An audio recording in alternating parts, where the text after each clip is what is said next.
The program will begin in 10 minutes.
Please take your seats.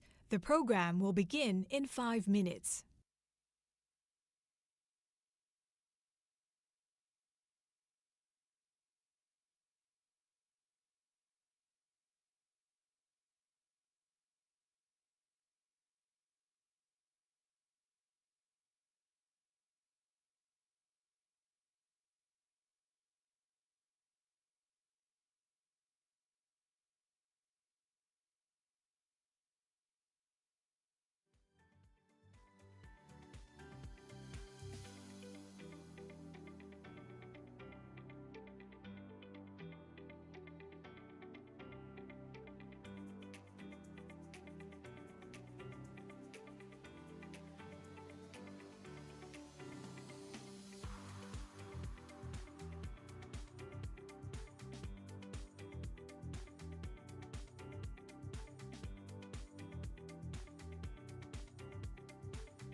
Please take your seats. The program is about to begin.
Please welcome back to the stage Bloomberg's Shonali Basak.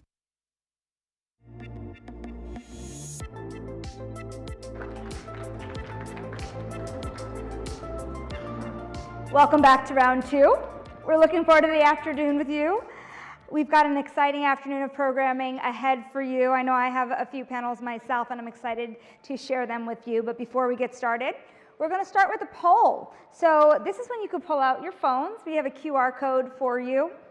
And here's the question. Which location offers the best investment returns for the year ahead? China, India, Japan, Taiwan, or Vietnam? We'll let you answer. We'll see what everyone has to say. It's an interesting question. We have been asking investors a lot about where they are putting their money, especially given all of the geopolitical advances, let's say, that are happening in the world. News happening overnight every single day. As a television correspondent for Bloomberg Television in New York, I am certainly waking up to what has happened in Asia, what has been moving the markets, and then I'll find by noon the whole story has changed by US hours. So we've been talking so much about money coming from Asia into the United States, but what about within Asia? We'll see what everyone else has to say about this. I know a little bit later we'll be talking to some investors, not just from Asia, but also from Europe, to see where they prefer to go, how they're playing Asia and how they're looking across Europe and the US as well. And while we wait for those responses to come in, just a reminder that we are also active on social media. We have been sharing a lot all morning. I've been seeing a lot of you engage already. That is on hashtag BloombergInvest. So tag us. We will find you on LinkedIn, on X, on Instagram, whatever you prefer. Wow, this is a pretty overwhelming response for China, which is very, very relevant at the moment. India looks like a close second, or not so close, but it's rising up there. I'm going to steal a word from my colleague Jeanette Rodriguez about India. The big question there is when the plane is going to lift off. And so we could ask a lot of investors about when they think that will be for India. There's a lot of hope that a lot of people are trying to turn into opportunity. Both areas, of course, a lot of IPO activity and a lot of private capital flowing in. So those are a few things that we will be exploring. On that note, I will leave it to our next panelist to tell you a little bit about the future of ETFs.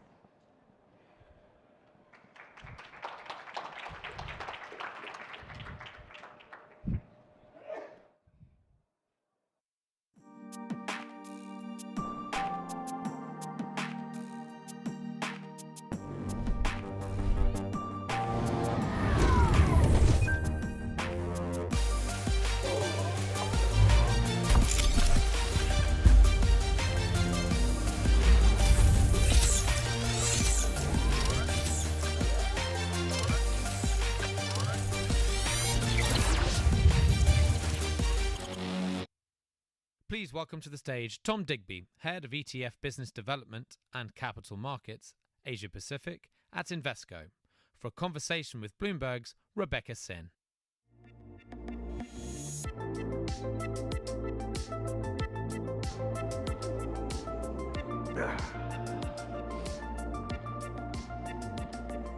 Good.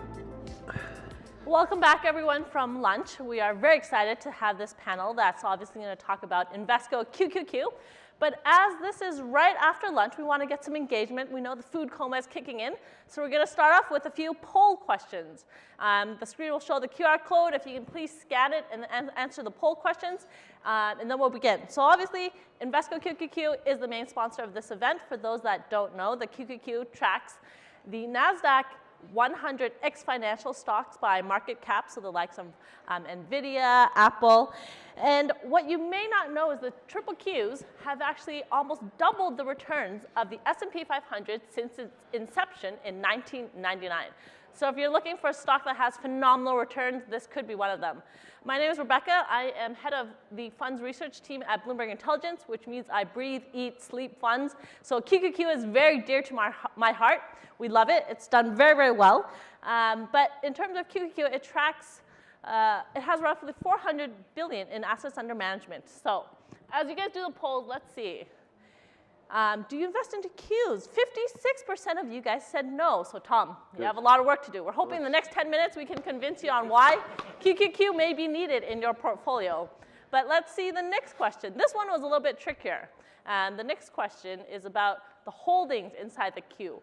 Which stock has the largest weighting in QQQ? And so let's see if you guys know the answer. But while they're doing the poll, Tom, tell us one interesting fact about Qs that you love. Yeah, I mean, you've gone down the performance stuff, right? So since it's launched 25 years ago, it's doubled the performance of the S&P 500. The S&P 500 is a pretty robust index. If you look at some of the reasons behind that, strong fundamentals from earnings growth, sales, dividends, a lot more than other growth peers like the Russell 1000, S&P 500 again. And the reason why I strongly believe that is the case is the companies within the NASDAQ 100 have this continual ability to reinvent themselves through reinvesting in themselves. And they do that through research and development and driving new technologies. They don't just do that for the sake of earnings results next quarter.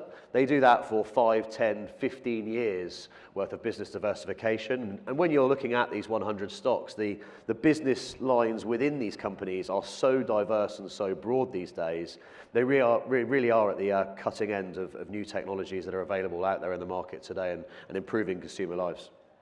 So if we look at the polls, this audience is very sophisticated. You guys got the right answer. So the largest weighting in QQQ is Microsoft at 8.69%, followed by NVIDIA at just 8.6. So only 9 basis points difference. So well done to the audience. Everyone here has heard about the Qs, if not hasn't invested yet.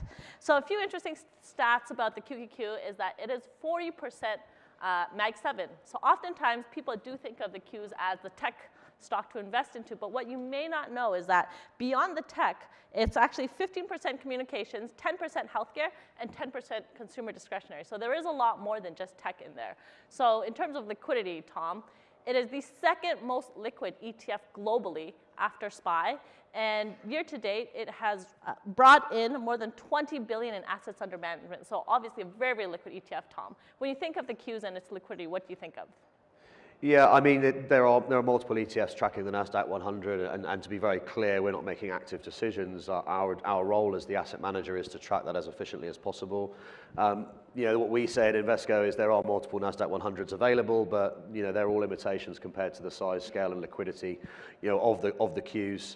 And really, the surrounding liquidity of that is driven by derivatives, options, and now it's available in Asia hours on the Hong Kong exchange under 3455. So it's another sort of extension of the story of what of the liquidity that it's bringing to investors to invest into that NASDAQ 100 and growth innovation theme.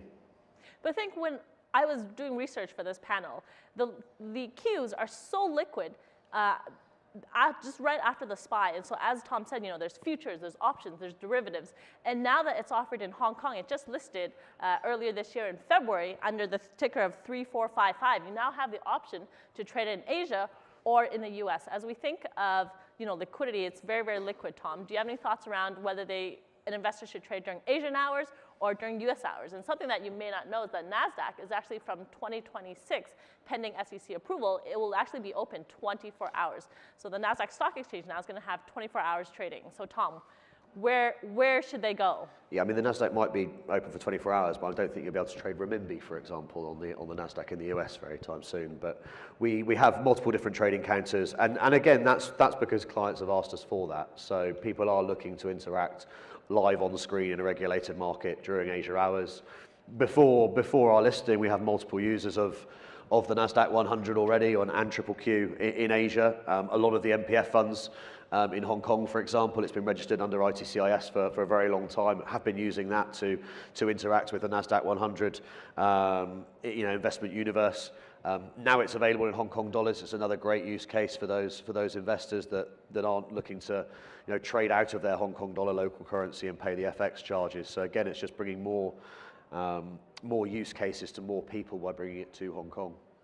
And then if we go into the fungibility, you mentioned it is fungible across Hong Kong. There's no difference of buying Hong Kong versus US. What are some of the flows that you're seeing from investors around the region? Yeah, I mean, interestingly, you type in Invesco QQQ into your brokerage's platforms, Futu, Interactive Brokers, so on and so forth, to name but a few. You will go to the US site, so naturally we're starting to see an increase of Hong Kong DTC holders, since our launch over here, but we're starting to now get that pickup on the local listings here in 3455. We launched it at a pretty difficult time. It was literally the last peak of the market, so you can never time markets, so never believe that. But we're starting to now see that increased volume, and investors are using that as a liquidity buffer in their portfolios during Asia hours. It's trading 5 to 10 basis points at screen, so pretty much identical levels as you would get in the US as well. So it's a great benefit for investors' portfolios to have it in local currency and local time zones. I think one thing that I love is that as Asian investors, they often have a global portfolio where they'll allocate to the US, to Europe, to APAC. And so now they have this product that they can trade during Hong Kong's hour, but also during US hours. So if it's one thing you want investors to know about the triple Qs, what is it, Tom? Look, I think in today's volatile times, and no one's really certain about the short term, I think it's never been so important to invest in longer term and longer term innovation. And as I said, pretty much at the top of this panel, these companies have been reinventing themselves for the last 10, 15 years. Take a great example about cloud computing, for example. So cloud computing in the last 3 years has really sort of been accredited to earnings at Amazon, at Google. If you look at Google, they mentioned cloud computing for the first time in 2007, 2008. It's taken 15 years for them to really start to generate accredited fundamentals that are additive to share price. We're going to see the same thing happen with AI. We've sort of just gone through the social interaction of AI currently at the moment. What's super exciting is, where does that spread into? How does that affect robotics, pharma, healthcare? How does that affect communications going forwards? So the multi-sectoral dimension of Triple Q will continue to drive performance when it comes to these companies. I think if we look at the Mag 7 names, a lot of times people don't realize that a lot of these companies are more than just one company. My colleague Eric in the US uses, these Mag 7 companies actually owns 50 companies. So for instance, Amazon owns Whole Food, which is a supermarket. Google owns YouTube, which is an internet provider, internet search company. Microsoft owns LinkedIn. Meta owns Instagram. So it's a lot more than just those companies. So in terms of the R&D that they spend, it's phenomenal. You were sharing a stat about patents of these companies. Do you want to share it again? It's quite an interesting stat I found.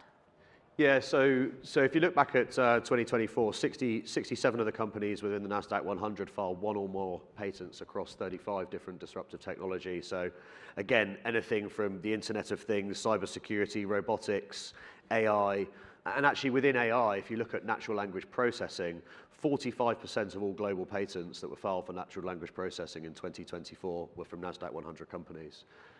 Again, these investments have been going for a while. You don't just invest in don't just invest in that research and development for a patent the following year. It's a 5 to 10 year project to get to that patent, to get to that live, and then it become accredited at earnings. So these are very much longer term investments, and hopefully that dampens out the shorter term volatility that some investors are facing in their portfolios today, especially in US equities. So hopefully, have we managed to convince anyone to invest into QQQ? Now raise your hand. Anyone that wasn't convinced before, now convinced? Thank you. Oh, we got a few. If you're still not convinced, they have a booth right outside. Feel free to find Tom Digby. And my last stat is, all you need to do is by investing $1,000 every month into the Triple Qs, you'll become a millionaire in only 22 years. So they've had phenomenal returns. 1,000 every month, 22 years, you're going to be a millionaire. That doesn't convince you, I don't know what does. Please give a round of applause to Tom Digby. Thank you. Thanks, Rebecca.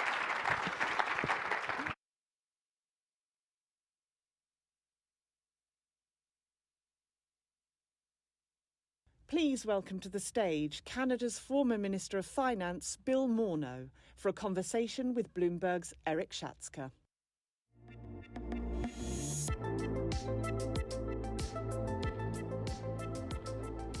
Thank you, sir. Good afternoon, and hello once again, everyone. Bill, thank you for being here. Happy to be here. It's great to be with you. Again. I'm not sure everyone in this audience is aware of the fact that you're one of the few people in this world who have successfully negotiated a trade agreement with President Trump. There you go. Bill was Canada's finance minister from 2015 to 2020, and in that role you played a key part in the free trade agreement, the free trade talks with the United States and Mexico that produced the deal, at least referred to in the United States as the USMCA. Yeah, we call it CUSMA in Canada. There you go. Now, as we all know, dozens of countries are trying to cut deals with the United States and avoid the punishing tariffs that President Trump announced on Liberation Day. Your experience and your insights are extremely valuable in this moment. What should they be prepared for? What is the secret to facing off against the Trump administration? Well, I wish I knew that secret, because there would be people coming to my door on a regular basis, obviously. My sense is you want to turn down the drama, first and foremost, and I think you see the current Canadian Prime Minister, Mark Carney, trying to turn down the drama. You want to get to the facts as rapidly as you can. While I was there negotiating the steel and aluminum tariffs, number one, we got to the facts pretty quickly.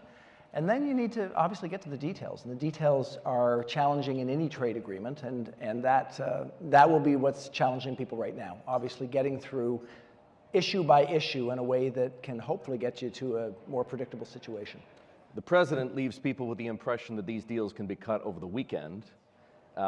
You're making it clear there's a lot of hard work that has to follow whatever agreement in principle might be reached. How tough is it?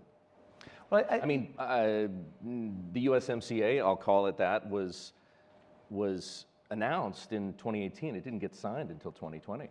I think that's a good example. I mean, if you take a really narrow slice, when we were trying to negotiate the steel and aluminum tariffs, it took a year. We got to the conclusions relatively quickly of where this should land, but it takes a while to get through the details. And every trade agreement obviously has give and take. And so we hopefully should expect that people will get to some sort of the nature of an agreement rapidly, but I think we also need to expect that there'll be some continuing volatility. For any two parties to negotiate effectively, trust is pretty critical, isn't it? I have to believe that you're going to honor the commitments that you make at the bargaining table, and you have to believe that I'm going to honor mine. That, of course, is how deals get done. I'm going to ask a deliberately provocative question. What if the party on the other side is a country with a president who keeps changing his mind, with a habit of not telling the truth, and clearly with little, if not no regard for the rules by which other people have agreed to abide? How do you negotiate with that country? Look, it's difficult. I mean, all of us want to get to a rules-based system. I mean, a rules-based system allows for predictability, allows for investment. So that's the goal we're trying to achieve. And I'm hearing lots of people say that, if a deal can be abrogated, why bother? I mean, my answer is that you want to get to, as best you can, with as many partners as you can, whether it's with China, whether it's with other parts of the world, you want to get to some sort of situation where you understand what's in, what's out. And yes, it's more challenging with the United States right now. It certainly is something that we're going to have to deal with. I continue to believe that there's many, many people of good faith who are going to help us to work through that, and that we'll get to a more predictable situation. I don't discount your question, but I think for those of us who want to find a predictable situation, we have to have faith that we will get there. And push forward. And push forward as hard as you can with an understanding that there's going to be mutual benefit with the opportunity we see. I made reference earlier today to the so-called taco trade, in part because it has worked out for investors so far. What if you're negotiating a trade deal? Is that something you need to keep in mind? Do you take Trump's threats seriously and cave, perhaps, quickly to the demands that the United States is making? Or do you wait and see and hope that circumstances force the president to, as it were, chicken out? So my view would be you need to take the reality of the discussion seriously. You have to accept, I think, that the world constantly goes through changes, so renegotiations are not illegitimate. I mean, you want to find a way to create certainty for a long period of time. And I don't think it's reasonable to hope You know, if you're leading a government, you need to actually work towards getting to a better outcome, accepting that the challenge is real. Since taking office in January, President Trump has, and I'm going through this exhaustive list in part because I'm assuming that not everybody is familiar with what has happened to Canada. The president has levied tariffs on a wide range of Canadian imports: cars, trucks, steel, aluminum, even oil. He talks openly about turning Canada into the 51st state, and he has suggested that the United States can, should it want to, annex Canada by economic force. Bill, what exactly do you think Trump wants from Canada? More. More what, though? You know, I wish I could answer that question, but my sense is more. That's what he wants.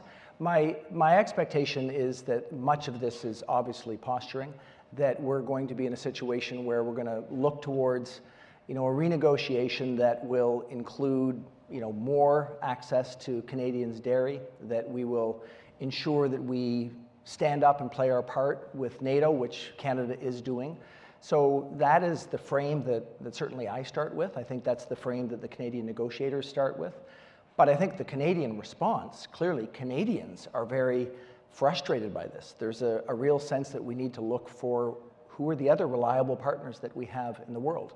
The US is our largest trading partner by a big margin. China's our second largest trading partner. It's not a surprise that Prime Minister Carney has started to look towards how can we have a more stable and expansive trading relationship with China and with other countries.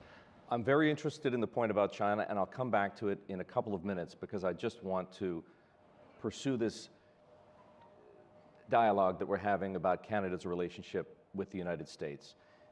Prime Minister Carney has stated publicly that he doesn't consider the United States a reliable partner any longer. And he meant what he said. Now, I've given this some thought. If you think for a moment, any of you think for a moment about the long and productive history that these two countries have had, they've shared actually, right? Culturally, commercially, even militarily, to say that the United States is no longer a reliable partner is a profound thing. What will the new normal for Canada-US relations be?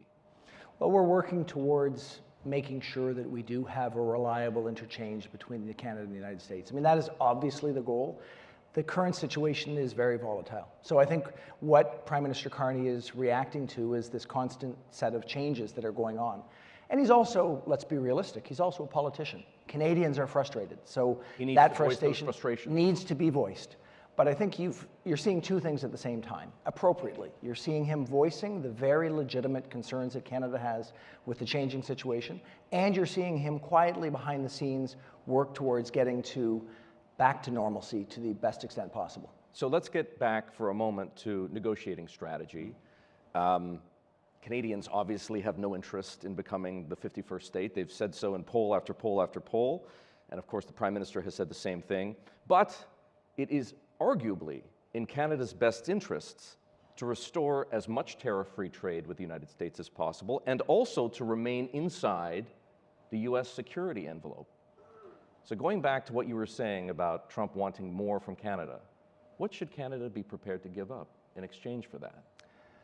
You know, I think from our perspective in Canada, what we see is that the advantages to both countries are significant from trade. Obviously, our automotive sector is completely interlinked. It doesn't work without free trade. It doesn't. Canada has enormous resources that are important not only for Canada, but for the United States, for the world. So I think it's getting to the situation where that is accepted and understood. I think the Trump administration is dealing with a set of issues that really don't relate to Canada. If you think about the immigration challenge and the hollowing out of the United States, so those are not really related to Canada, but Canada's getting caught in that dialogue in a way that is, I think, unfortunate. So the goal really is to get through this time, to get to a new normal, hopefully to the extent that there are tariffs that endure, that were not there before, which is, I think, deeply problematic, but maybe one of the outcomes. Canada would seek to be inside that tent. The United States doesn't have Canada over a barrel quite the way it had Zelensky in Ukraine. But should Canada be thinking similarly? It is worth, in the interest of that longer-term relationship, signing agreements that that effectively give America some kind of call on Canadian resources or perhaps Canadian fresh water, and something that Americans have long coveted? I would argue that that should not be the goal for Canada. I think we need to continue to be at the table to talk about the advantages that we have together, and changing the situation that's been advantageous for both countries is not something that we will do easily. Certainly any discussion around fundamental changes to natural resources agreements, I think is almost certainly off the table. Let's go back to what you were saying about China. At the moment, Canada, at least up until 2025, Canada sent about 75% of its exports to the United States, and only something in the single digits to China. It varies, but let's call it 5% for argument's sake. How much more of Canada's exports could be going to China? Well, I think the place you start with is the fact that there's actually been a bit of a pivot that's been going on. So what you've seen between 2019 and 2023 is 8.2% increase annualized in agriculture. What you've seen with the Trans Mountain Pipeline expansion in Canada is that there's been significantly more oil that's going to China, significant recipient of Canadian oil. So if you look at March 2025, 353,000 barrels per day going to China, and March 25 was actually the lowest amount going to the United States in the last 2 years, about 3.1 million barrels. So there is a bit of a pivot.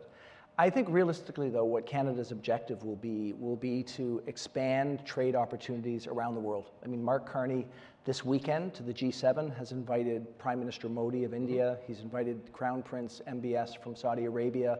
He's invited the President of Mexico. President Sheinbaum from Mexico, yes. There's an agenda to be opening up trade and to find a way to have strong economic relationships around the world. Sure, and or at least welcoming India to the table makes a ton of sense. It's 1.4 billion people. It's has tremendous economic promise, but most other places in the world do not. Right? China is the world's second largest economy, and there's a reason, perhaps, that Canada hasn't been doing more business with China, and that's because over the past several years, some concerns have arisen as to what the terms of trade and what the terms of commerce with China should be. In your mind, how do we balance the concerns over market access, over theft of intellectual property, over fairness, over things like dumping, with a desire to, at the very least, I say we, folks, I'm a Canadian, by the way, sell more agricultural commodities and oil to China? I think what we hope is that we will find important opportunities in particular sectors, that we will mutually understand that there are places that are very difficult to trade. Each country will have some places where they don't want to go. If we can get to an agreement and understanding of what those places are, it allows for better advantage in other places. So that's certainly the hope. You hear people like, the Premier of Saskatchewan in Canada talking about the possibility for specific agreements against the agricultural sector. That's one potential path to actually increase the trading relationship. But I think the broader agenda is how do we make sure that we pivot? How do we make sure that we have economic relationships that are not impacted on a day-to-day basis by politics? Engagement doesn't equal endorsement, so working together is something that you should try to achieve, and that's the goal of countries that are trying to expand a rules-based trading system for the betterment of all of us. As we've heard several times today, what the Chinese would really like is more access to American-made, for the most part, or at least American-designed and Taiwanese-made GPUs. We're operating, and when I say we, I'm referring specifically to the United States, Canada, Western allies under Jake Sullivan's small yard, high fence paradigm. Does that still make sense to you? Or in exchange for more access to the Chinese market, should at the very least Canada, which isn't much of a semiconductor maker, think differently about those kinds of security concerns?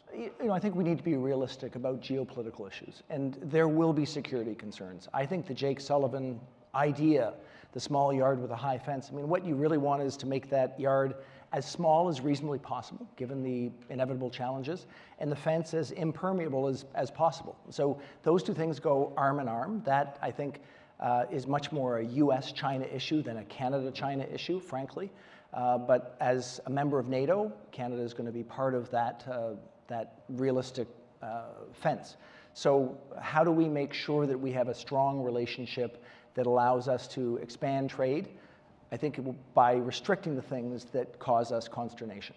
Now, one of the things that Canada would need in order to do more trade, at the very least in oil and energy in general, is more pipeline capacity. You referred to the Trans Mountain Pipeline, and you were instrumental in a deal that actually brought ownership of the Trans Mountain Pipeline to the federal government in Canada.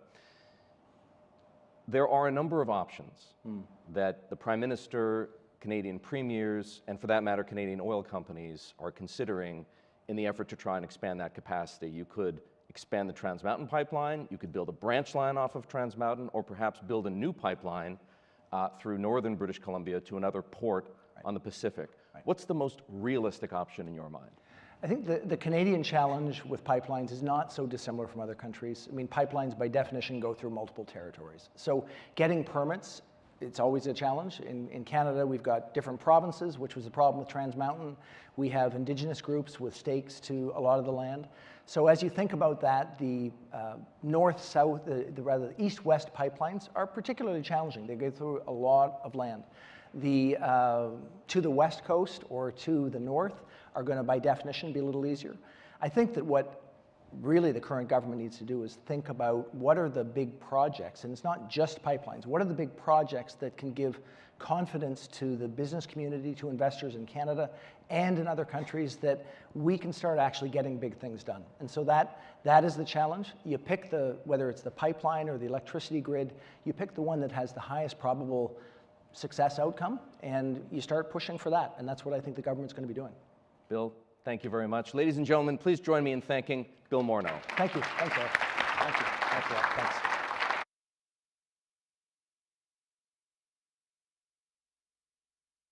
Please welcome to the stage Tobias Pros, CEO at Allianz Global Investors, for a conversation with Bloomberg's Shonali Bazik.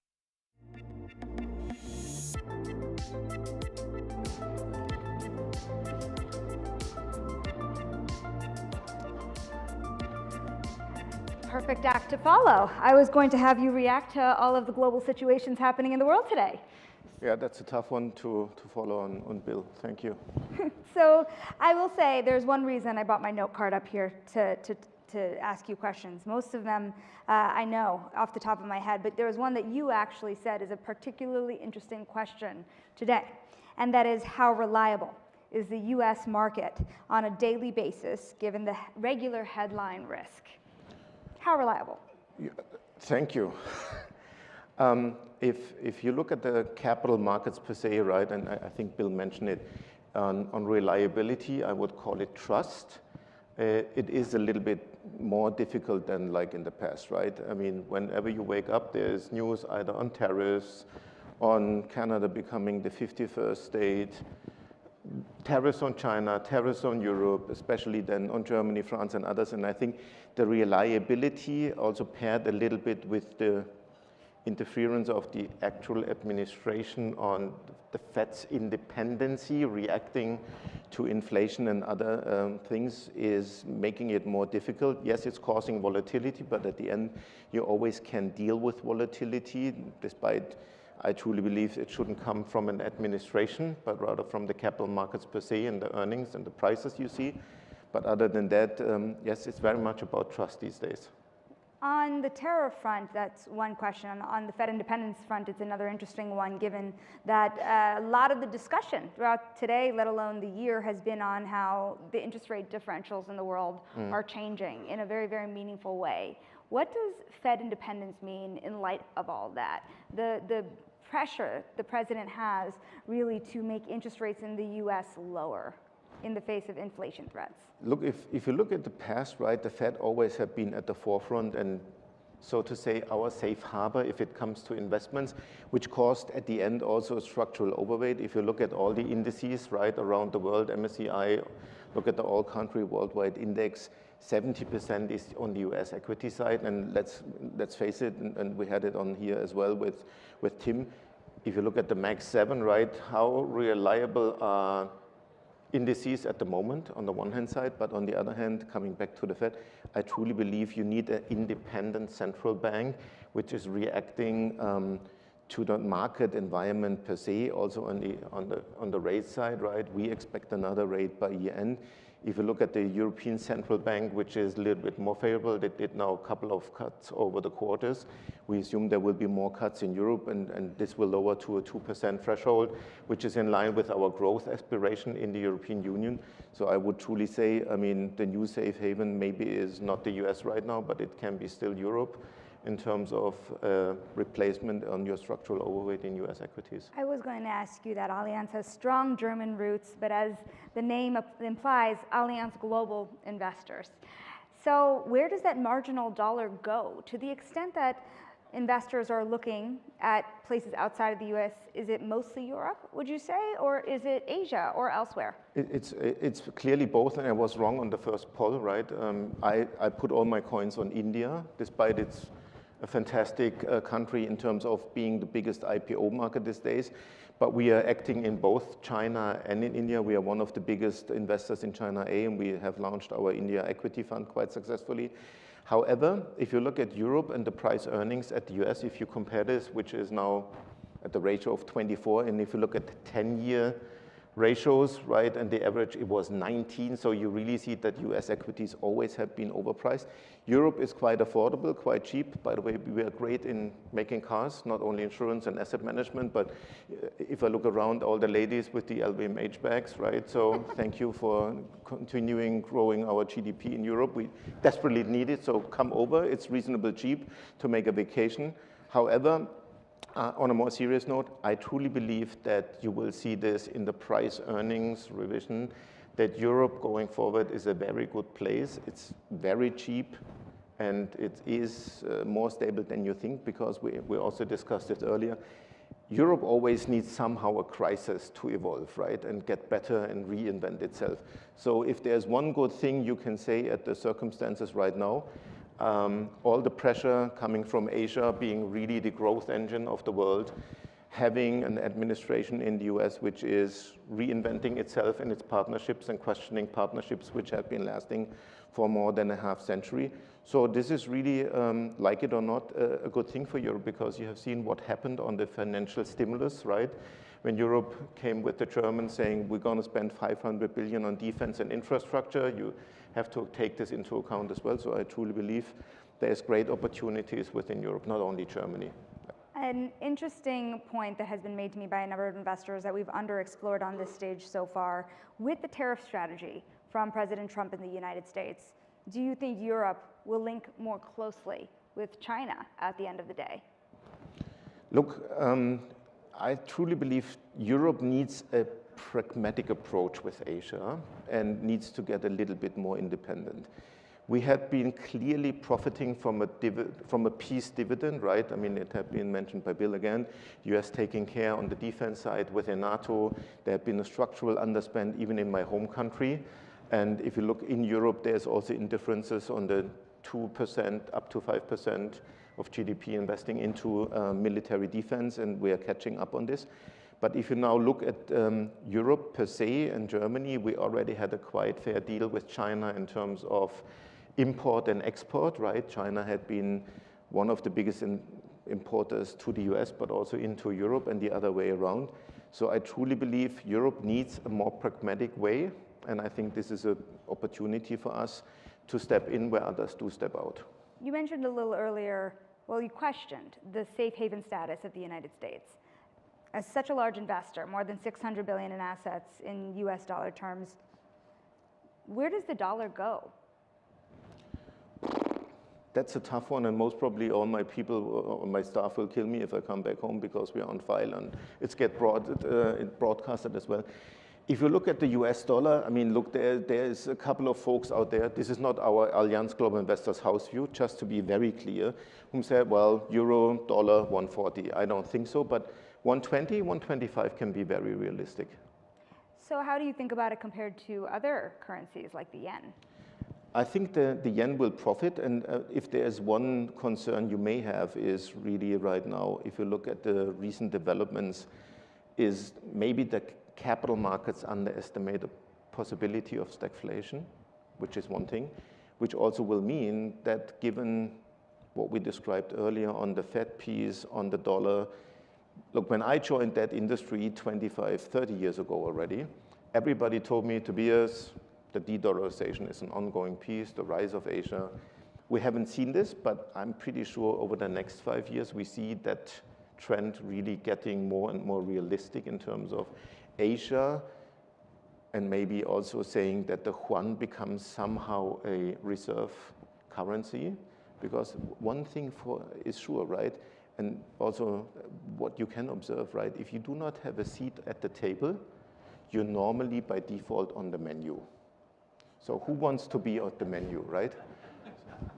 So there is the second largest economy. Do we all believe that the Chinese will not have, in their very long-term oriented view, a stance on saying, well, shall we not be with 1.4 trillion people a reserve currency like the Swiss franc? You know how many Swiss are on this planet?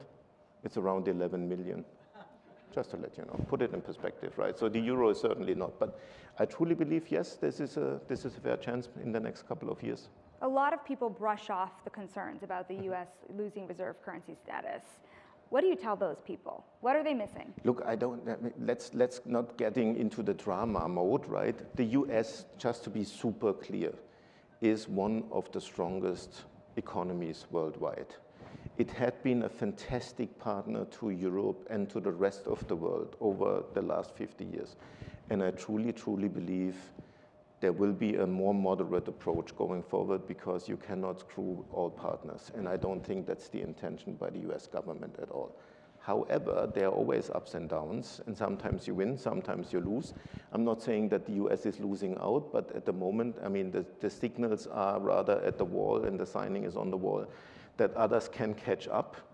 Structural overweight in US equities, questioning the dependency, questioning if income from foreign investors should get a separate taxation in the US.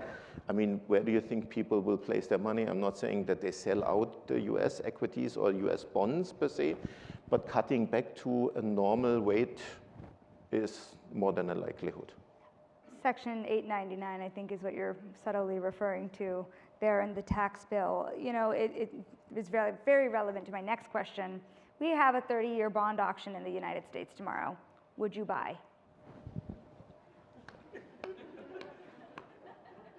Given what I have said, yes, right, and partially no.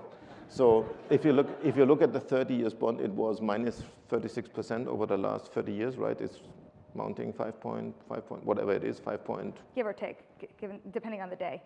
I would still buy it. Why? As I have alluded to, right, the US is one of the biggest economies. They cannot allow to fail it. They have now a tendency where it comes, look, make America great again. I truly believe the answer must be from Europe, make Europe great again, right? I mean, if there's something we can borrow, mega sounds better than MAGA, but I truly believe there is opportunity, and let's get real, right? We need the US globally as well. So walking away and saying we replace everything from the US, that's social romance.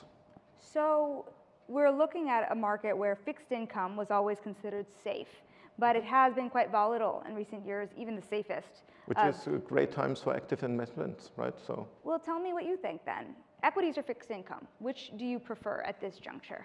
I truly believe you need to prefer always equity because it is where value creation happens, right? As an investor, if you think about our pension schemes globally, they are always underweighted in equities because the regulation says, oh, you need to be safe and need to generate income. But the value creation from capital markets perspective happens at companies where you invest into, and this is mostly equities, right? So we were talking about regions then. Where do you think right now, and not in terms of geography, but in terms of opportunity? There are a lot of questions about whether AI has been overblown in a lot of areas. Do you find areas that will provide the best long-term risk-adjusted returns based on sector or other type of opportunity? Absolutely. If you look at Asia and if you do a deep dive on Asia and also on the AI side, I mean, what means overweighted? I think it's, if you look into our industry, everybody tells you, oh, we use AI, we analyze your portfolio so much better. And let's assume everybody is doing the same. It would be the same like ETFs. Can we assume for a moment, sorry that I do a detour. Let's assume we all invest into ETFs, right? You know how this is called? Socialism. No, I mean, sorry, the outcome is always the same for everybody in the room. So the beauty is, as an active house, you can really make choices. And coming back to your question, and sorry, I broaden it a bit. Geographically, I mentioned Europe already, but Asia and the growth in Asia, especially China, Southeast Asia, and India, I truly believe this is one of the biggest opportunities for us. I truly believe also, if you think about the US as an asset class, which is reflected in the global benchmarks, China going forward will be an asset class for itself too, let's face it. Assume they have to really fund all their liabilities on the pension side. This has the potential to become, first of all, the biggest bond market. And secondly, they can really deal with themselves in terms of having 3 pillars on the pension side. If you then look into India, which is from an aging perspective, a very favorable market compared to Europe, to the US, or to China, by 2040, the average person is 30 years old. 2040, every out of 5, there's 1 person already in retirement. So I truly believe the wealth from India will come through the middle class and that younger generation. So those are the asset classes, the pieces we look at. AI, is this a big thing? Absolutely, but I think there's also other sectors on the health side where you can really, if you think about the aging population, longevity, health sectors, where you really can make good money for your customers. And with our remaining time, I have 2 megatrends I want to ask you about. Private markets. The tough ones? Okay. Not tough per se, but ones you probably have to answer to. How do you embrace private markets from where you sit, longtime public market investor? What role does private markets play to you and your investors?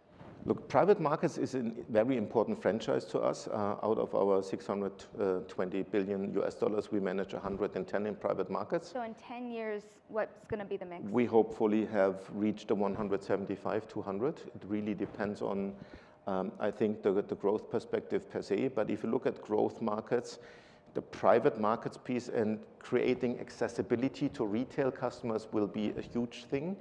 It will deliver you or less correlated income compared to the fixed income side, equity or multi-asset. And the beauty is it's also from a duration perspective, very often in line with the liability management you either have as a retail investor, right? Because you do savings for paying back mortgages, for the university, for your kids, for your old age provision. So it has really a very positive effect on the portfolios per se. And I'm very happy with the setup we have. Look, we are very big on infrastructure, which is $55 billion US.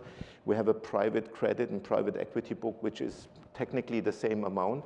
So we are well placed there. We don't do everything. We don't do real estate. So our franchise is without a real estate franchise per se. And I feel very comfortable where we are.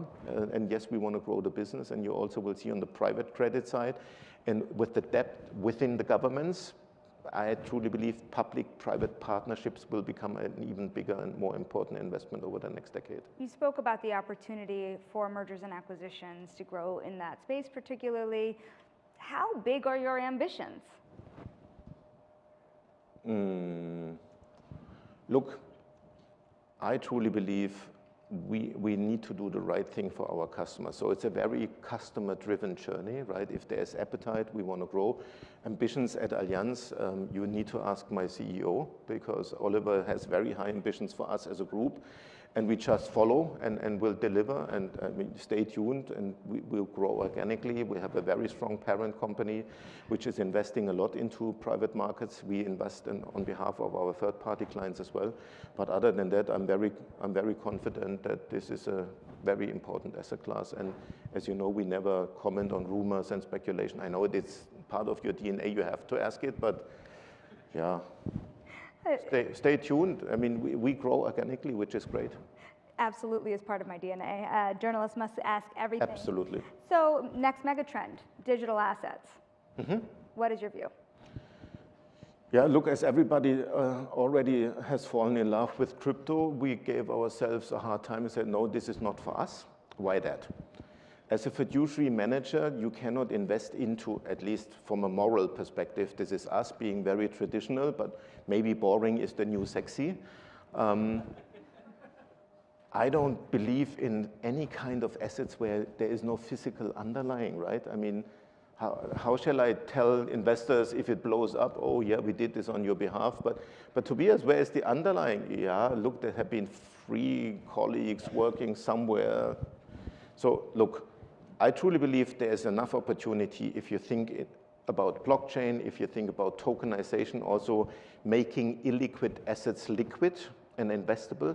I think there are different and smarter ways than crypto, but maybe future tells me I'm right, and hopefully it doesn't tell me that I had been wrong on behalf of our investors. But as a fiduciary manager to crypto, we give it a pass to others. Do you ever worry that the private markets, especially given the demand for tokenization and more retail involvement, that they might become too liquid, given the liquidity profile of the underlying assets? It's a fantastic question, Sonali, because I truly believe over the next decade, the lines between public and private will start to blur.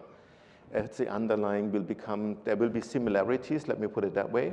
However, I truly believe as investors, we need to owe a big attention to these type of investments. We so far had no default in 20 years, which is speaking to the quality not only of the team, but of the products and the underlying. So we are, as I've said, maybe a little bit boring, but therefore we do not have to explain surprises, which is also great. And secondly, I believe that public markets will play absolutely the most important role, and private is not for everybody. So the retail investors don't want to afford, they maybe don't want to live with semi-liquidities. So I truly believe you need both, and this is the reason why we did build our franchise like it is, which is a quarter, a quarter, a quarter, and a quarter in terms of the asset base, which is quite rock solid. Throughout the course of this conversation, I still keep thinking about that comment you made about safe havens. If the US is not a safe haven, if the dollar is not necessarily, what is a safe haven asset? For investors who are worried about risk in the world today, what are the ultimate safe havens? If you look at Europe, despite whenever I get back from Hong Kong, right, or I'm traveling a decent time here in Asia, sometimes it feels like you come back home into a museum, right? Yeah, look, Asia, if you look at the skyscrapers in Kuala Lumpur, if you look at Shanghai, at the vibes, right, everybody said, whoa, whoa, whoa. China, I'm not sure where there is really a retail good shortage in mainland compared to Europe. So the reason why I'm saying I truly believe Europe and Asia at the same time will step in and create maybe the second and third equally, then only the second safe haven to the US dollar.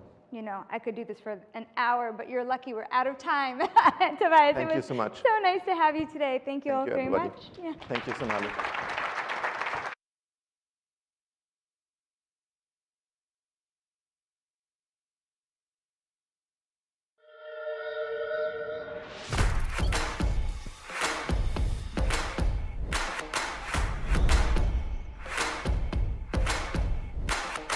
It's a very impressive model, very impressive piece of work. I think the team is probably the best team that I've seen come out of China.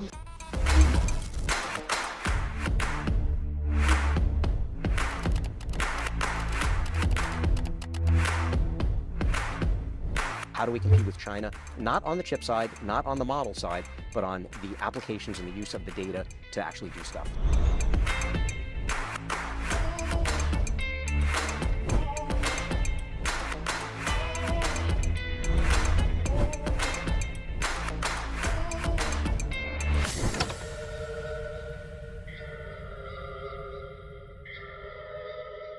Please welcome to the stage Will Wong, Managing Partner, BAI Capital.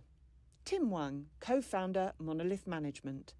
Esther Wong, Founder and CIO, 3 Capital Investment.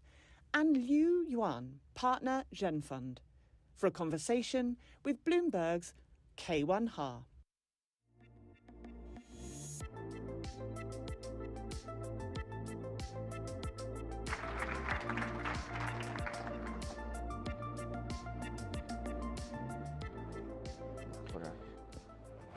Yeah, nice. Good afternoon.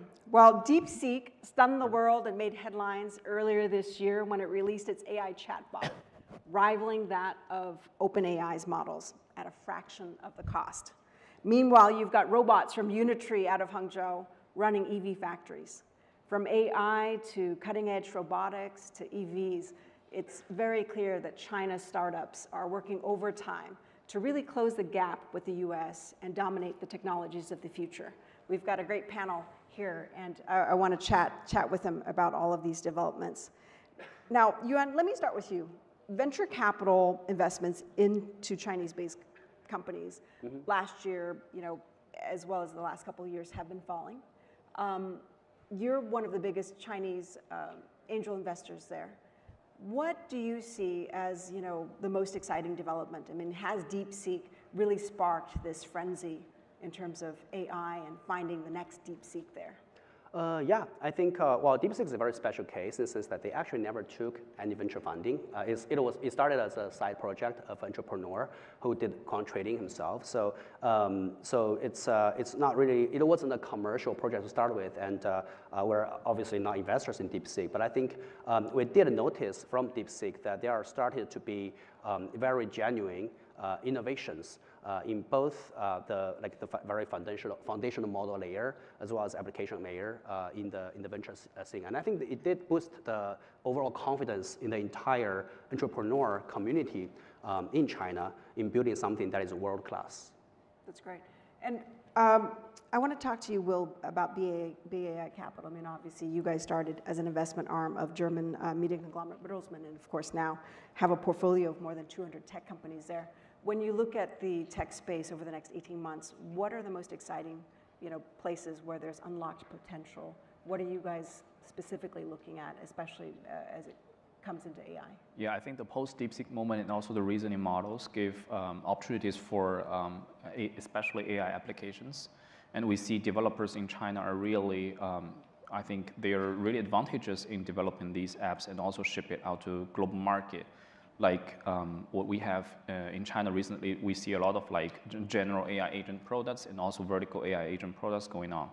So I think in the next 16, 18 months, we will see a very good group of new AI applications and also entrepreneurs going.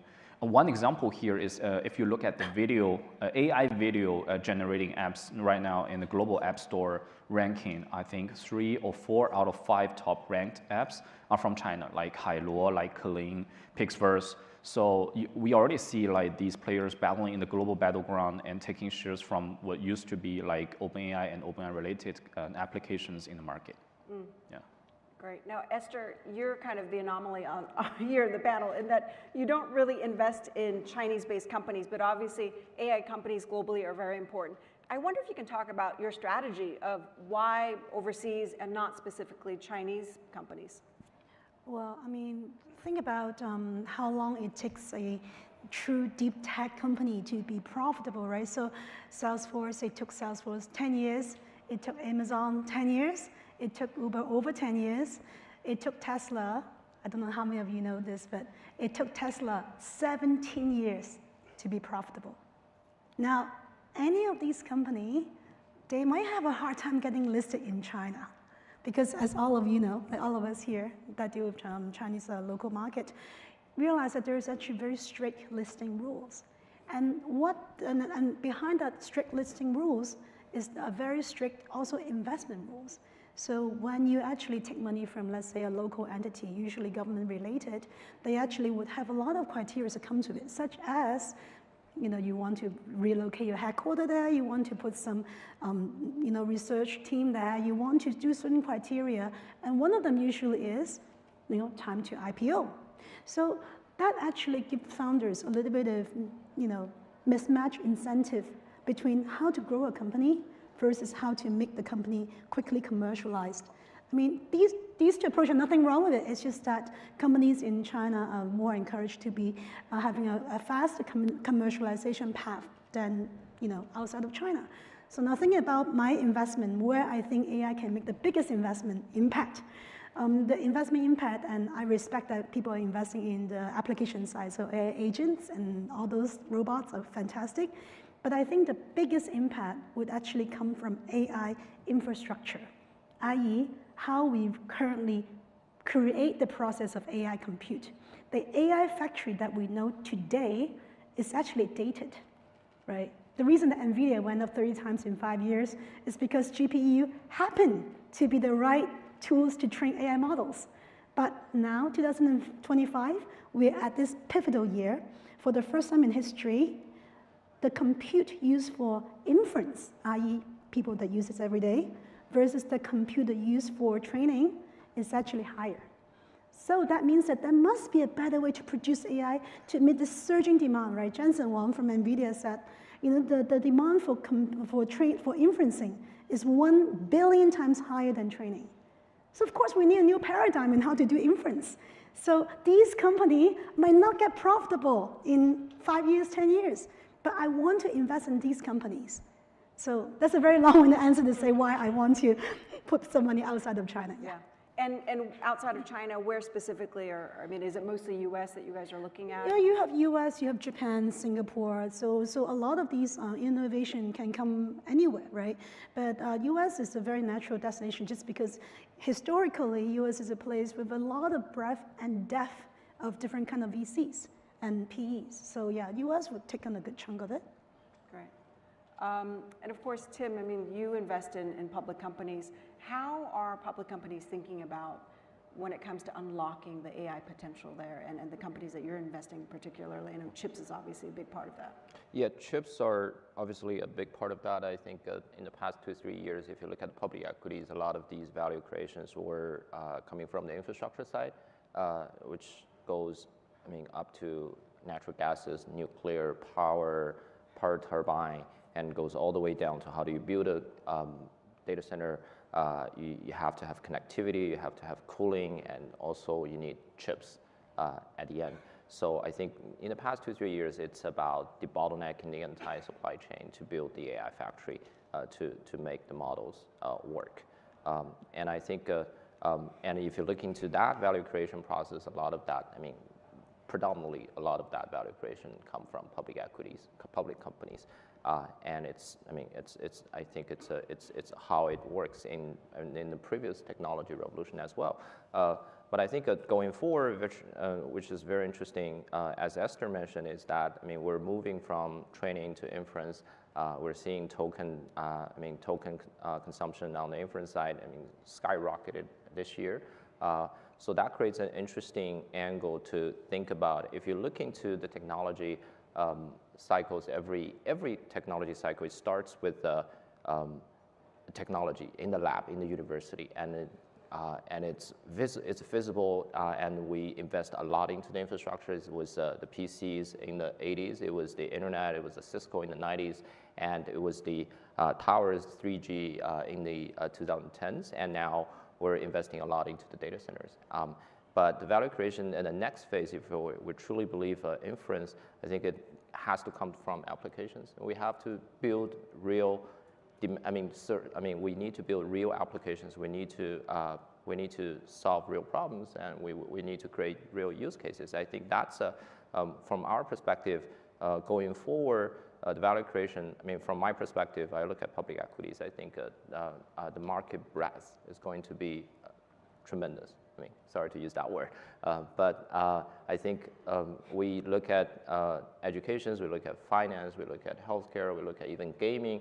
We see a lot of public companies. They've been serving their clients, they're serving their users for multiple years. They have a lot of data, and now with AI, they started to be able to leverage AI, revamp their user experience, and create something new.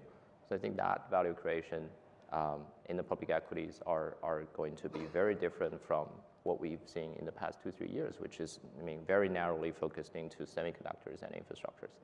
Great. Will, what do you think in terms of apps? In what ways, are the apps leveraging AI, and Yeah. what's the most exciting stuff that you're seeing? I think people recently are talking about one-man unicorn, and I think that's really, really possible. I asked like a couple of entrepreneurs I invested in, when do you think and where will that merge the one-man unicorn? And said it's like 1 or 2 years in e-commerce, in SaaS, and in social, and maybe one big KOL on Twitter or on Instagram can be that scale. Yesterday, I think last week, I met a founder, which is like a couple. They generate like 10 million revenue from selling stuff on Amazon this year, and they target to do 100 million US dollar sales next year, only still with a couple. And the lady is, and the wife is still taking care of the kids. So basically, they leverage AI agents to do all kind of like SKU development, sourcing, KOL reach outs, marketing, and also supply chain management with all kind of AI agents. The founder has 20 years of e-commerce experience, and he put all his know-how into orchestrating this the whole workflow. And his goal is to expand business without expanding hiring humans. So yeah, a couple running 100 million US dollar revenue, selling maybe 200, 300 SKUs on Amazon and TikTok. Next year, we will see this kind of business. And OPEX is like marginally zero, right? So it's only just feeding the couple and the child.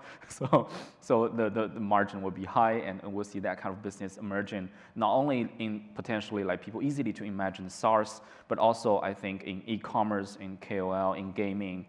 We see that kind of things emerging recently. That's very promising. Yeah, that's amazing, right? A couple. Yeah. Running it probably. I mean, I guess you could run it from your bedroom. Yeah, they're not even doing arbitrage.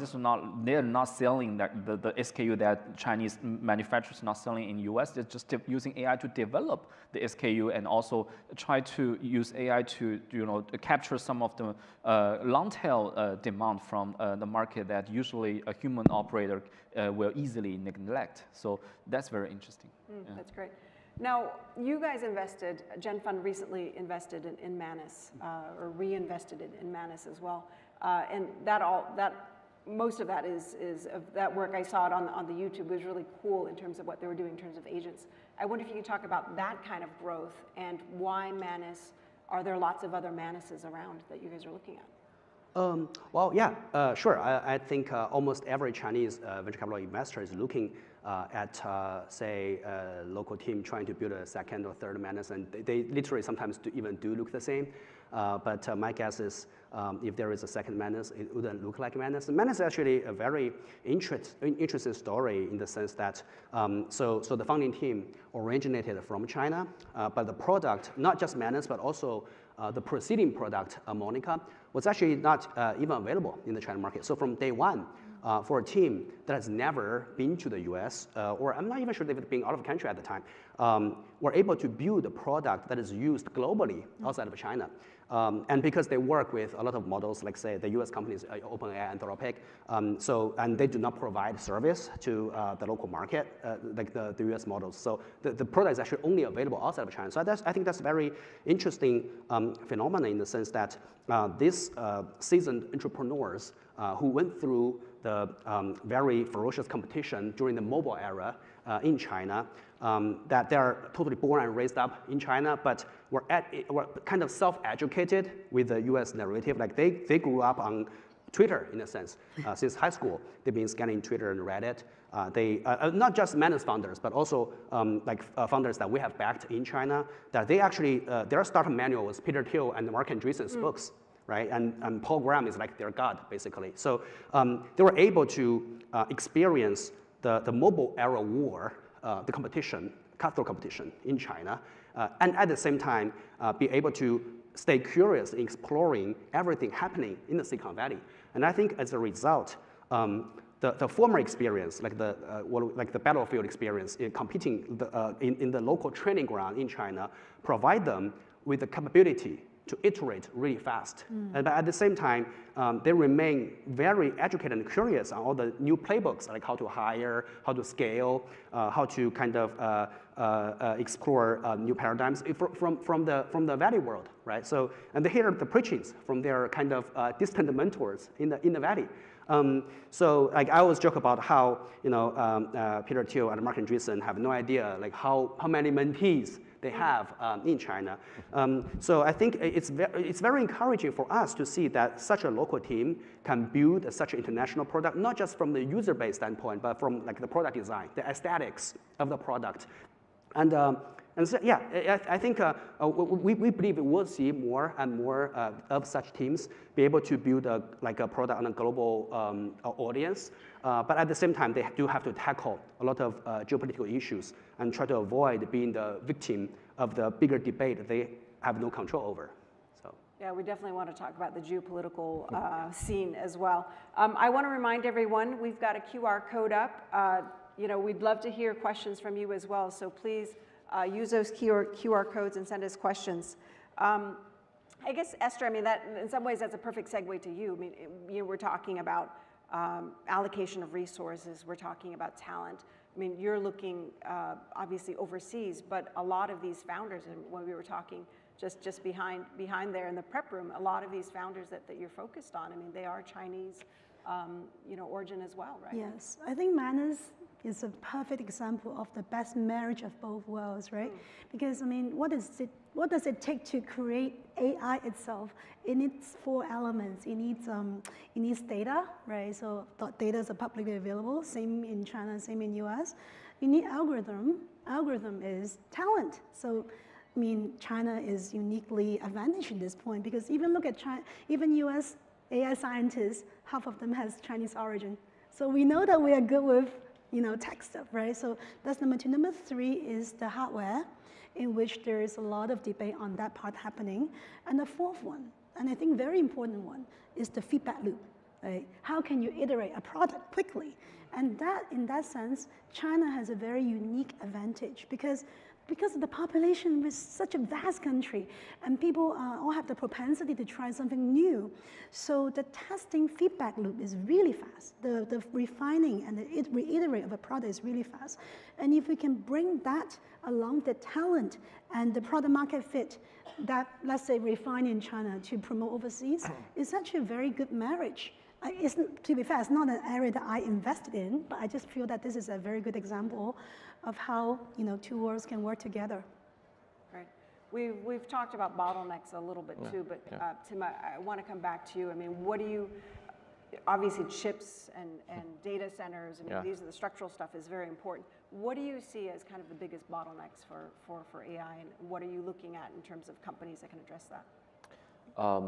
I think we look at that, I mean, which basically we're looking at 2 categories of companies. One is the companies that are building all these data centers, that the infrastructure guys. And we've been getting that question a lot about, I mean, China is underinvesting in AI because if you put all these numbers together, Alibaba, I mean, recently increased their capex, but if you look at that, I mean, they're spending about 20 billion a year in capex. Tencent is slightly below that. ByteDance is about 20 billion as well. And then you have some of the smaller guys, and if you add everything up, you get to about 60 to 70 billion annual capex. And if you look at US, last time we checked, I mean, it's 350 billion annual capex. So that is a huge gap. That's like a 1 to 5. But if you look into the data, I mean, 2 things. One is, very importantly, all the hyperscalers in the US, they're actually investing globally. So, I mean, their business is actually global. So it's not very fair to compare most of these Chinese companies versus their US peers. And that's the first thing. And the second thing is, a lot of these capex in the US are going into training. And in China, one of the bottleneck was, I mean, we don't have access to the state-of-the-art chips, which I think gets, I mean, a little bit tricky for us to train the state-of-the-art model until I think DeepSeek came along.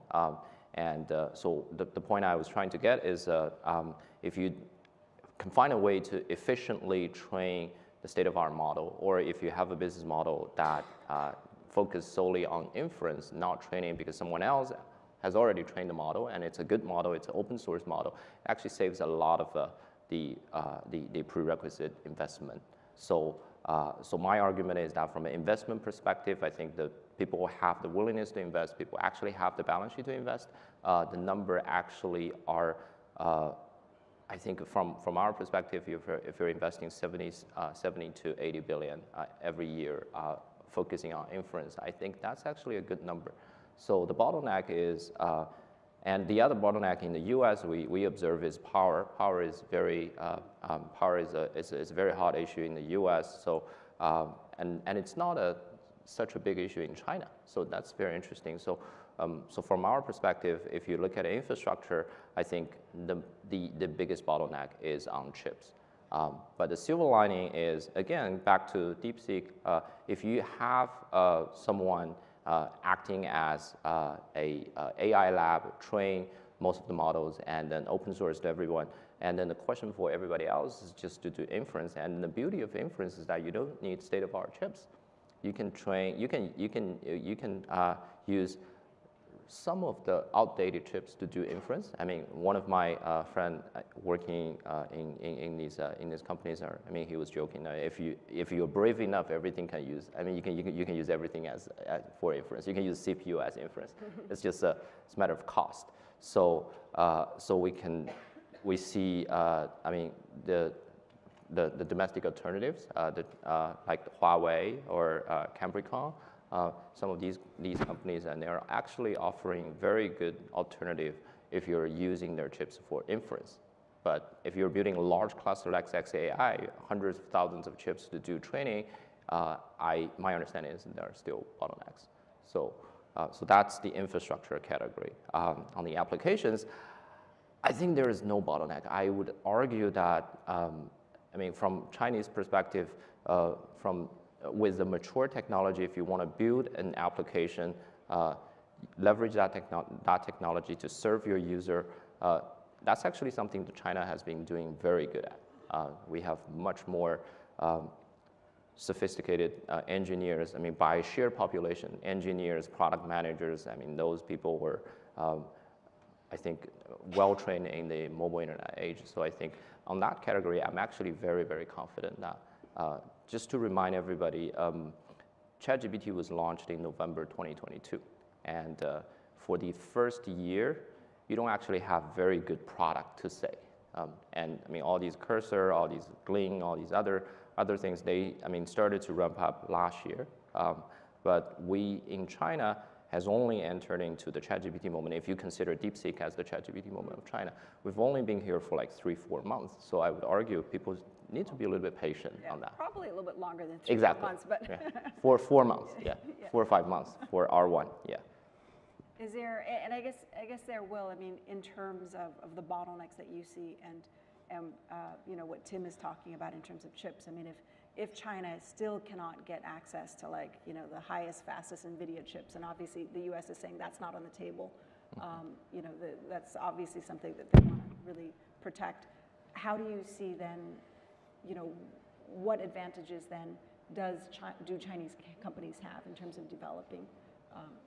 Yeah, we see a lot of innovations from China that making those unaffordable service costs down.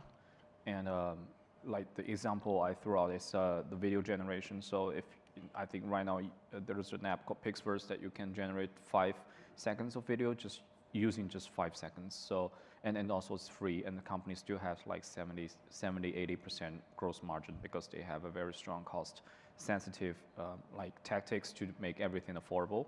And also for applications, I think right now in China, we see Yuanbao, Doubao, all kind of search-based chat apps, AI chat apps. It's already the MAU in aggregation is already 50% of the Baidu's volume. And also in terms of query, I think it's around 10 to 20% penetration. So AI search in China, in terms of MAU penetration, is already higher than that of OpenAI versus Google. And so, and also it's also free to everyone. And I don't think there's a burden on ByteDance right now in terms of offering this totally free to everyone. And also, I think in terms of application innovation, ByteDance, I think this year, the revenue and profit and also growth rate will outpace Meta. and the valuation of its stock is only like 20-30% of the Meta's valuation. So in terms of investments, we see a lot of very affordable assets in China, very competitive, demonstrating very good P&L and also growth potential. And for us, it's really good time to invest. And what they are doing is shipping product at affordable price to mass adoption, which is a huge topic for AI in the future. So that's what I'm seeing right now. I don't see bottleneck. I think like everybody is using brain smart enough to do everything based on aesthetics and also reasonable cost structure, not overspending into those data centers that may not in aggregate generate that revenue in the future for investors. So, yeah. I mean, certainly lots of huge valuations. What do you think is a runway in terms of actually capitalizing on that and for companies like BAI, investment firms like BAI, what's a runway for cashing out? For BAI? Yeah.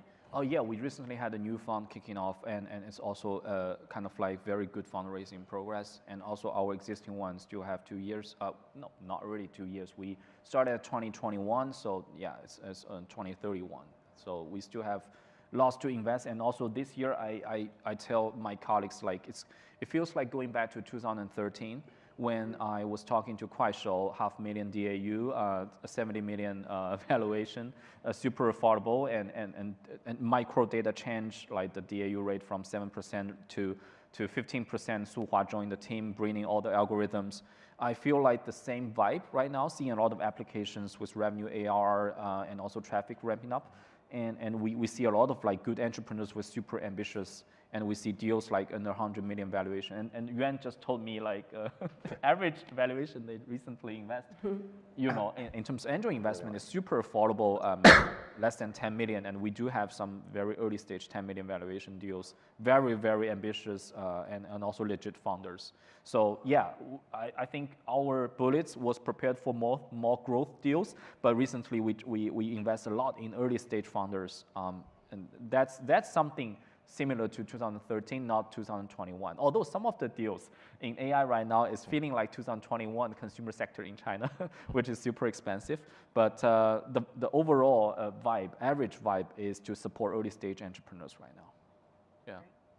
And Yuan, in terms of what the prospects look like right now, is it expensive? Is it a good time to come in? I mean, what's your outlook in terms of the next 18 months and Yeah, I was sharing with Will over lunch about the valuation number, which he did not disclose, but it was surprisingly low even for us. But I think part of the reason was that I think there was a bifurcation of the type of deals that investors are interested in nowadays, and there are superstar founders who are very proven in the past, and I think when they come out to do a startup, it's very pricey.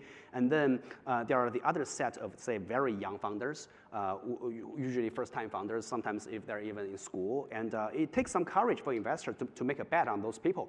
And I think in the mobile era, when there was a more prosperous market, there are more investors investing in such more, like, say, I would say audacious bets, betting into more green founders. But I think less so these days, because investors, even venture capital investors who are supposed to take risk, they have more kind of flight to security mindset, and they're more betting towards superstar proven founders. And we do those type of founders too. But then we continue to bet the very young founders who start building companies very early. And I think we face much less competition than before. And as a result, for this group of founders, it's a much lower valuation when we're entering. So we think it's great to take an off-beaten path and make contrarian bets. And I think hopefully the courage to bet those green founders will pay off. Great. Esther, I think, let me see if I can ask you this. We've got a question from the crowd here. With Chinese tech becoming more prevalent on the world stage, what further role can Hong Kong play aside from the standard benefits of the city, such as low taxes, connectivity, et cetera?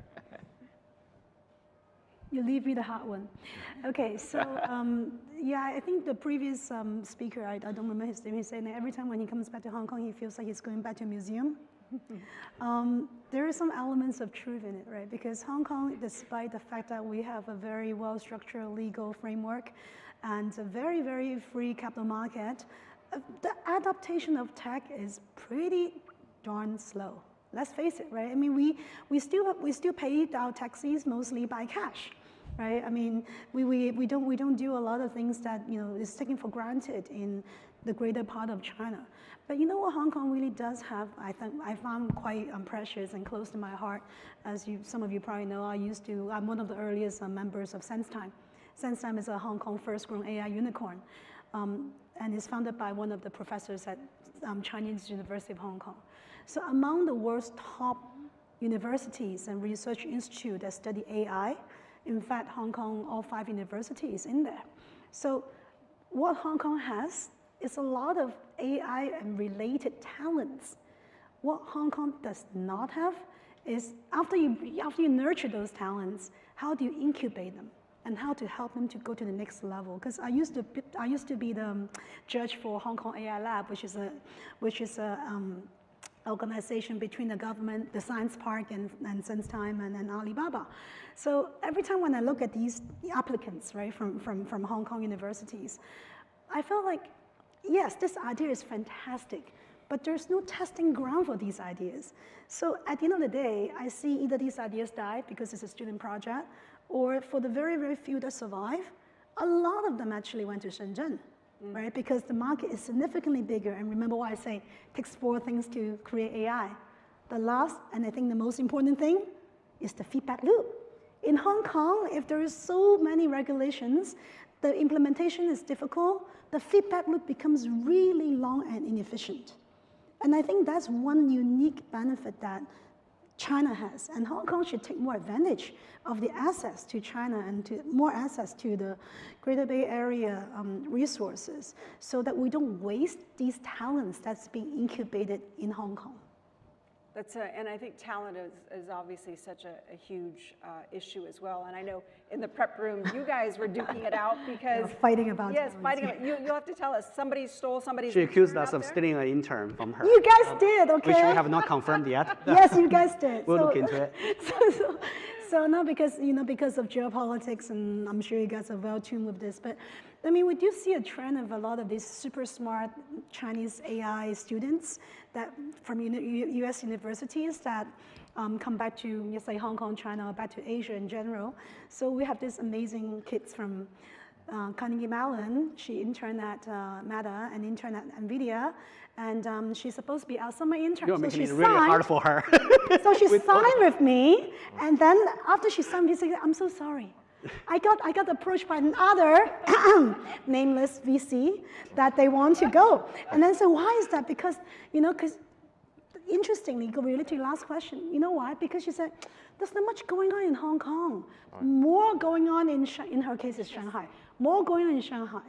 Again, going back to was it because you offered way more money to your that was a accusal. I don't think that was the case, though. We have a big intern class, so I don't know what attracted her, the intern, but it could be the camaraderie between the interns. I don't know, but no. But to be fair, we do see a lot more people like the Chinese talents in the U.S. incubated there and then coming back to China, to Hong Kong, in recent months especially. So that's been a trend.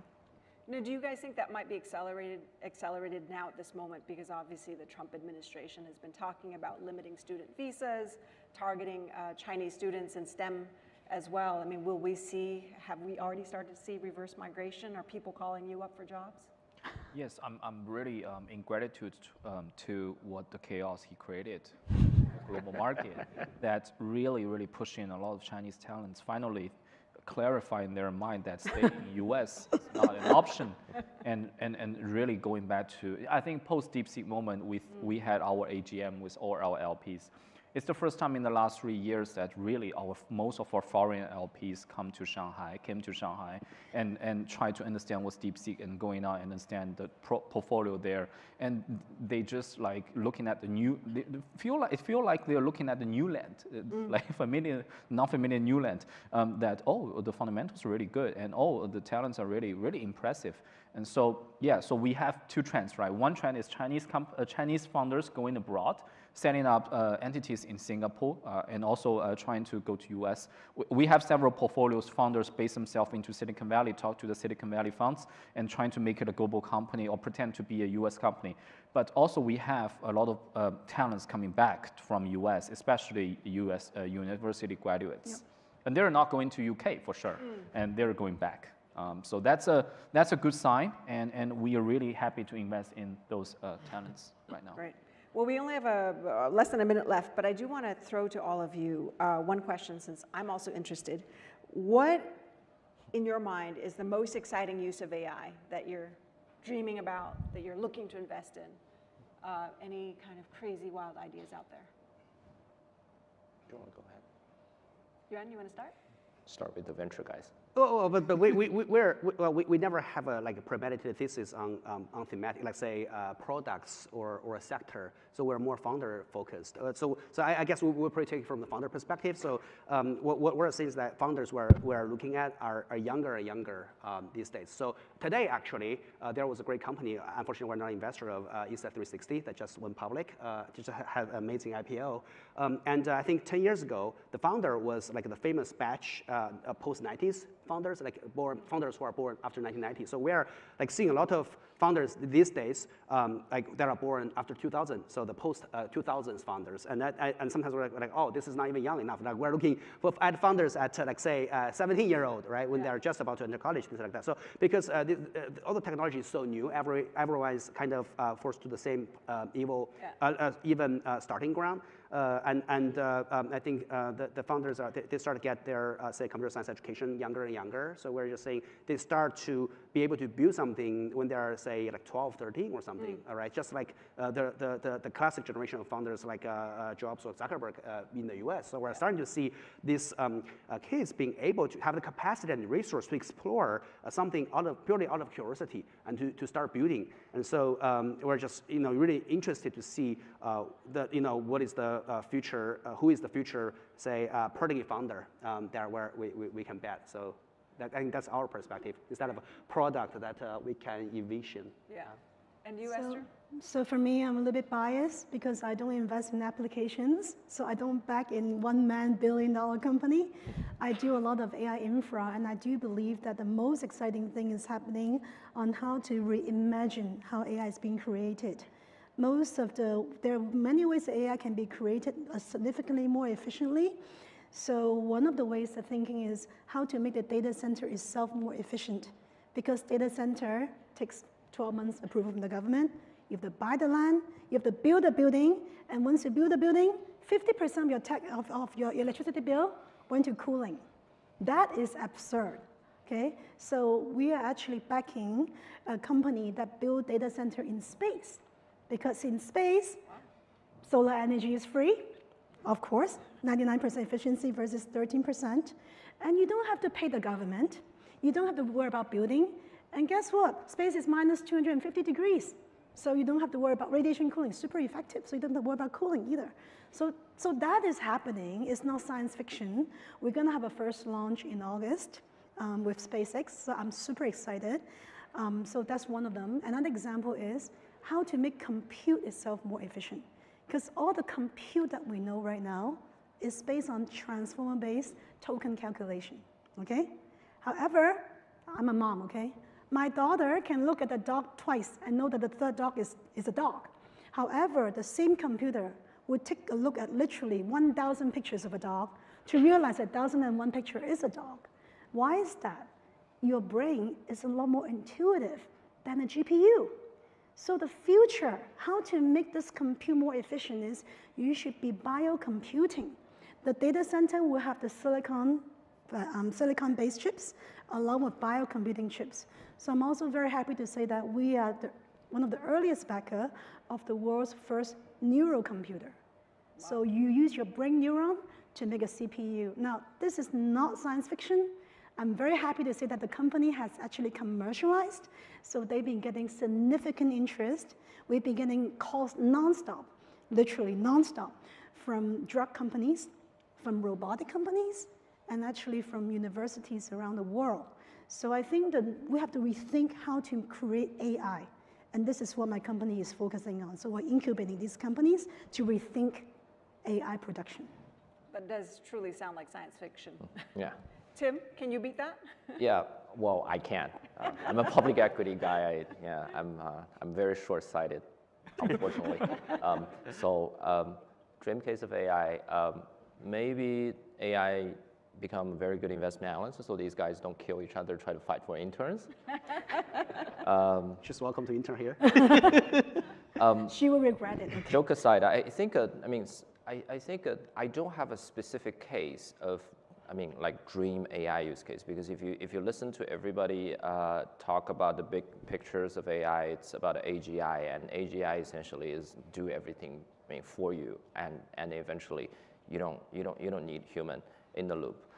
So what worries about me, or what intrigues me is if you listen to all the AI pitches, I think 99% of the AI pitches in public equities or in private equities, in venture, people were talking about saving time and saving money. It's all about efficiency. It's all about getting all the fat, out of the system. So if you look at M7, you look at, I was checking the data this morning, and my analyst sent me.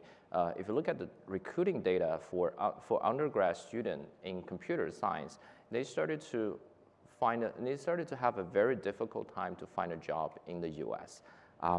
So, something that I actually wanted to see in AI is that, again, if you look into the technology revolutions, every cycle, it starts as a efficiency tool. Personal computer, ENIAC, stuff like that. Everything starts as productivity tool. And what really happened in the process is that we created a machine, or created a technology that actually help us not only save time, but also help us somehow kill time, help us somehow keep us occupied. Imagine if one coder with cursor can code like 50 developers previously, then what happened to the other 49 developers? That they have to do something.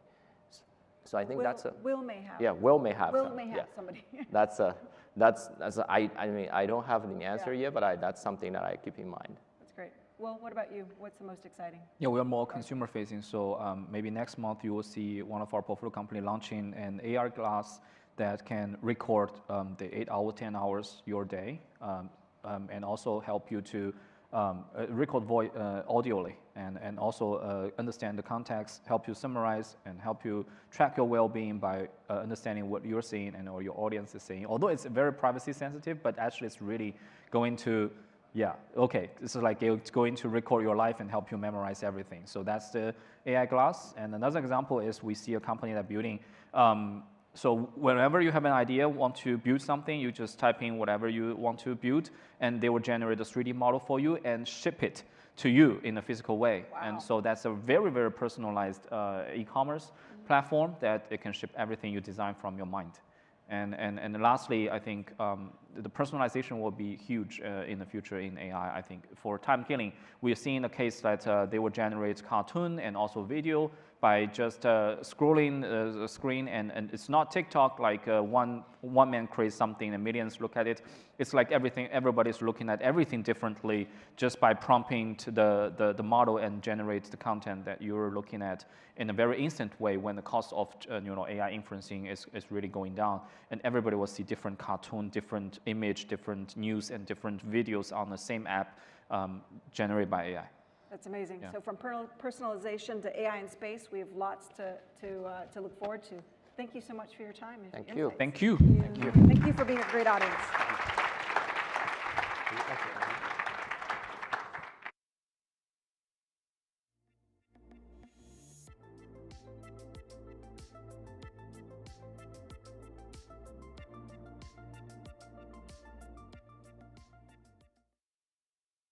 Please welcome to the stage Bloomberg's Richard Frost, Mary Hui, and Felipe Pacheco for a conversation with our Invest host, Shinali Bazik.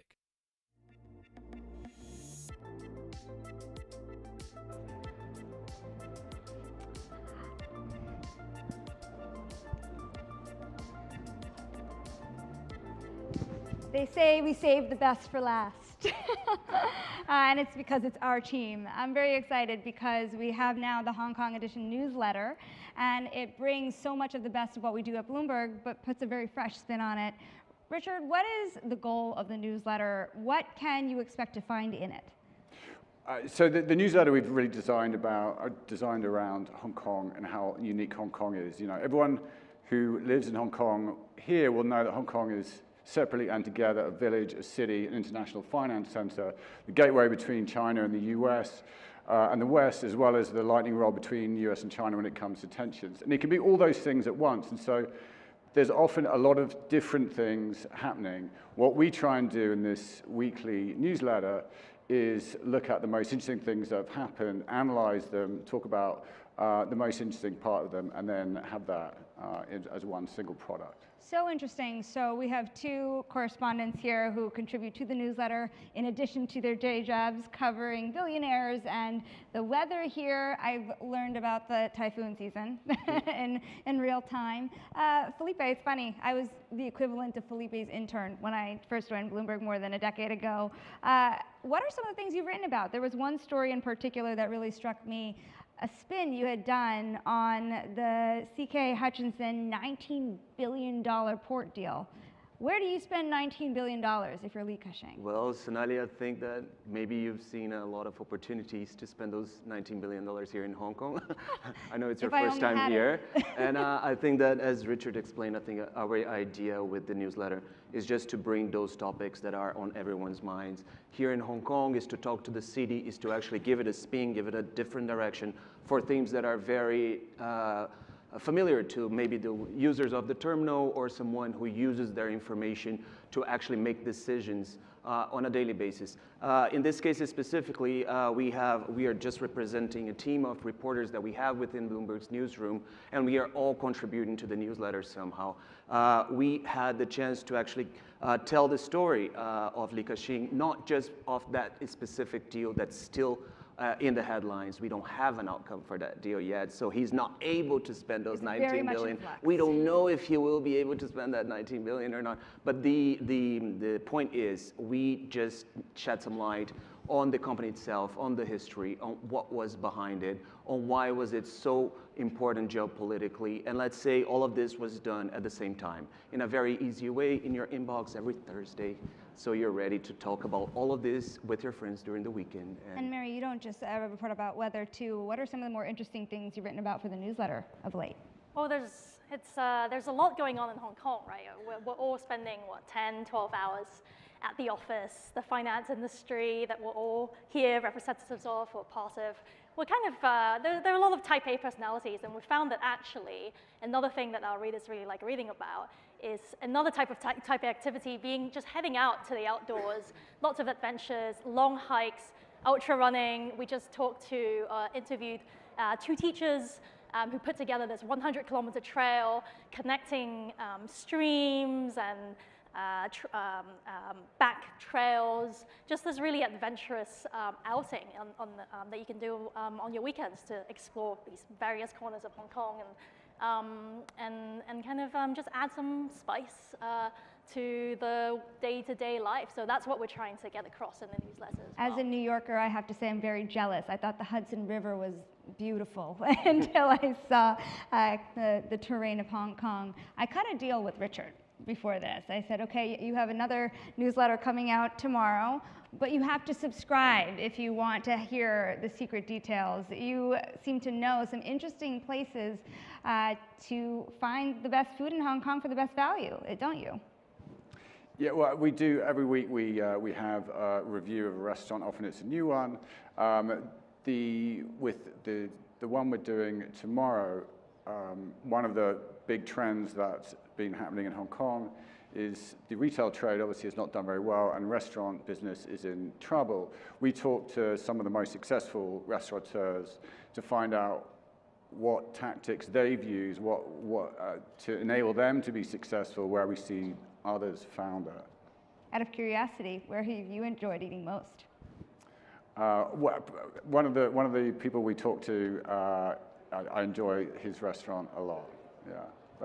Yeah, we had the chance to talk to Jared Lee, who is someone who actually went to the office to talk to us, to the Bloomberg office, and we sat down with him. We had a very nice conversation. We have one section within the newsletter called 5 Minutes With, so we can actually bring people in and talk to them and just share with our audience. Maybe in the typical Bloomberg coverage, we wouldn't have that chance, but this is exactly the space for that. We're at Bloomberg, largest newsroom in the world for those who didn't know, and so we are very fast on the news and all the analysis. Richard, what might you get into the newsletter that you wouldn't get in a typical news story here or anywhere? Well, I mean, one of the advantages you're saying is that we have dozens of reporters in Hong Kong, where other international media have generally pulled back from Hong Kong. We've only expanded. And so we sort of build on the work that all the many stories that get put out about Hong Kong, about China, about all the different businesses, the different stock market stories. And we sort of distill that into what we think the most interesting stories there are there. And I don't think that's something that any other organization has that capacity to do. And with the sort of combined experiences that we have, particularly in Hong Kong, and in the finance industry, that helps inform the writing as well as the decision making when it comes to what we focus on in terms of stories. Mary, you've been at Bloomberg, I believe, less than a year now. Yeah. So how has the newsletter allowed you to report in ways that you might not have been able to see Hong Kong in such a light before? Well, the weather, which I report on, touches everything. And Hong Kong, I guess, with it being so hot most of the year, people love talking about the weather. Is it raining? Is it dry? But really, it's also just working in the newsletter as a way to stay in touch with the place that I'm living in. As Richard was saying, like, there's just a lot going on in Hong Kong, a lot to think about. And so what we're trying to do is make sure that if you're passing through town, or if you've been away a little bit, or you're just living here, right, like, you need to figure out what the biggest questions are, what the most interesting things people are talking about are at the dinner party, and then just kind of get that eclecticness across. Now, it is free. You can sign up. It is great for if you're visiting town. I've got to say, I've been reading it myself. It's great if you've been living here to get to know the city a little better. It's great if you want a dinner conversation or a lunch conversation. Richard, where do you find it? How do you best get involved? Sorry, how do you best get involved? Where do you find the newsletter? How can people sign up? And so there should be, I don't know if there's a QR code, but you can, it's called Hong Kong Edition. It comes out every Thursday, usually roughly in the morning. You can get it delivered. You can get it delivered via email. You can also find it on the web. As mentioned, there's no paywall to it, so there's like no real strings attached. And we need suggestions. We need tips. We need to hear from you guys. We need to know where you want to go. What restaurant have you seen around your neighborhood or the area where you go to the office? That's what we are here for. And these are the people you need to know, of course. We thank you all so very much for joining us. And that concludes today's session. We appreciate your time so much today. Thank you for joining us. Remember, you can always interact with us still on social, on hashtag BloombergInvest on all of your social media platforms. We want to thank our sponsor, of course, Invesco QQQ, for helping us put on such a wonderful program. There is a reception outside as well. We hope you can join us there. And thank you very much. It has been the most wonderful trip for me to Hong Kong, short and sweet, and I hope I can come back and join you again soon. Thank you.